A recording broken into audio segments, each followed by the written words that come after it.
Perkenalkan, Nama saya Celia Bintang Kesuma, absen 2. nama saya Nimade Cahaya Kirana Dewi, kelas 12 IPS 5, absen 22.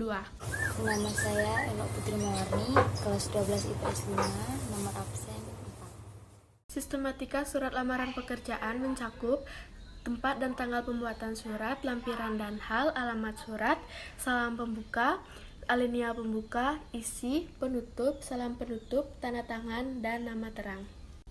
Yang pertama ada tempat dan tanggal surat. Tempat dan tanggal surat biasanya berada pada pojok kanan atas dan tanpa titik di akhir karena bukan merupakan suatu kalimat. Yang kedua ada lampiran dan hal. Lampiran dan hal tidak boleh menyingkat kata, serta angka di dalam lampiran harus menggunakan huruf. Yang ketiga ada alamat surat. Hal-hal yang perlu diperhatikan pada saat pembuatan alamat surat adalah tidak boleh menggunakan kata kepada, alamat tidak boleh melebihi 3 baris, jabatan tidak boleh menggunakan jenis kelamin seperti bapak dan ibu. Yang keempat ada salam pembuka. Salam pembuka harus memperhatikan tanda baca. Setelah kata dengan hormat harus menggunakan tanda baca koma. Yang kelima ada alinea pembuka. Alinea pembuka harus menggunakan kata sopan dan baik. Yang keenam ada isi.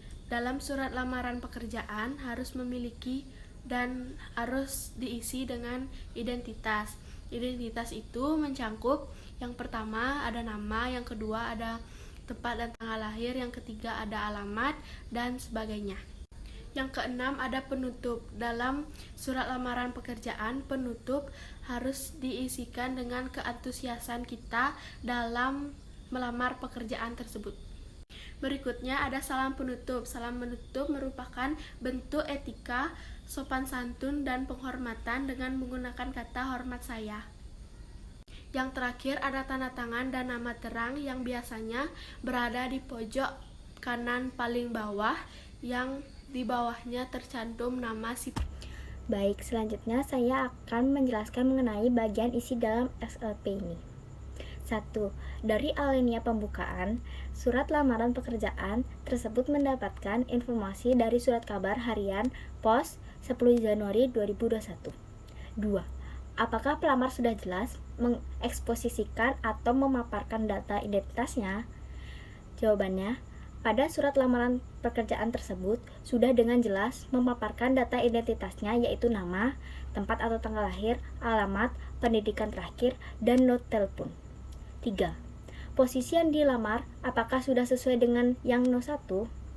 Jawabannya, posisi yang dilamar dalam surat lamaran pekerjaan adalah staf marketing yang berdasarkan informasi dari surat kabar. Saat ini PT Berkas Jaya Group sedang membuka lowongan pekerjaan. 4. Apakah pelamar sudah menggunakan kalimat impresif atau kalimat persuasif? Jawabannya, pada SLP tersebut pertama menggunakan kalimat persuasif. Kalimat persuasif adalah kalimat yang berisi ajakan atau pernyataan yang dapat mempengaruhi pembaca. Yang termasuk kalimat persuasif dalam SLP yaitu saya berharap dapat mengikuti tes selanjutnya agar dapat menjelaskan lebih detail lagi potensi yang saya miliki. 5. Fakta apa saja disertakan sebagai argumentasi pelamar? Fakta yang disertakan sebagai argumen pelamar adalah sang pelamar menggunakan fresh grade S1 manajemen dari Universitas Pajajaran. Pelamar juga sangat mengutamakan kejujuran dalam kerja dan telah menguasai beberapa bahasa pemrograman serta mempunyai kemampuan bahasa Inggris yang baik dan benar. Di sini saya akan menjelaskan tentang unsur kebahasaan surat lamaran pekerjaan, yaitu ada 6. Yang pertama, menggunakan bentuk surat standar, yaitu penjelasannya surat lamaran yang dibuat sudah menggunakan format standar. Yang kedua, menggunakan bahasa yang baik dan benar. Penjelasannya yaitu penulisan surat lamaran tersebut sudah menggunakan kaidah kebahasaan yang baik, seperti penulisan kalimat, perincian menggunakan kata saya, dan penggunaan tanda titik dan koma. Yang ketiga, menggunakan kata pengantar yang jelas, singkat, padat, informatif, dan tepat sasaran.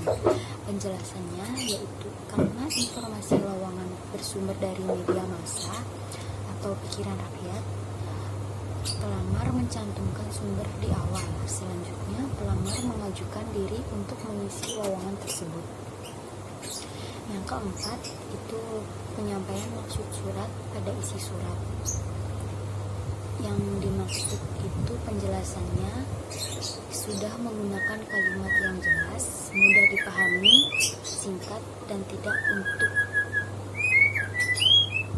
rumit untuk melamar pekerjaan. Yang kelima, itu tulisan bersih, mudah dibaca, dan sesuai dengan kaidah ejaan. Penjelasan pemakaian tanda baca koma pada bagian penutup surat, yaitu penjelasannya penutup surat sebenarnya setelah kata belajar itu tidak usah menggunakan tanda baca koma lagi. Yang keenam atau yang terakhir itu ada melengkapi bagian-bagian surat dengan norma bahasa surat atau seperti penulis unsur hal, tempat atau tanggal alamat, salam pembuka dan isi surat, salam penutup, tanda tangan dan nama terang, yaitu nama terang dimaksud nama tanda tangan.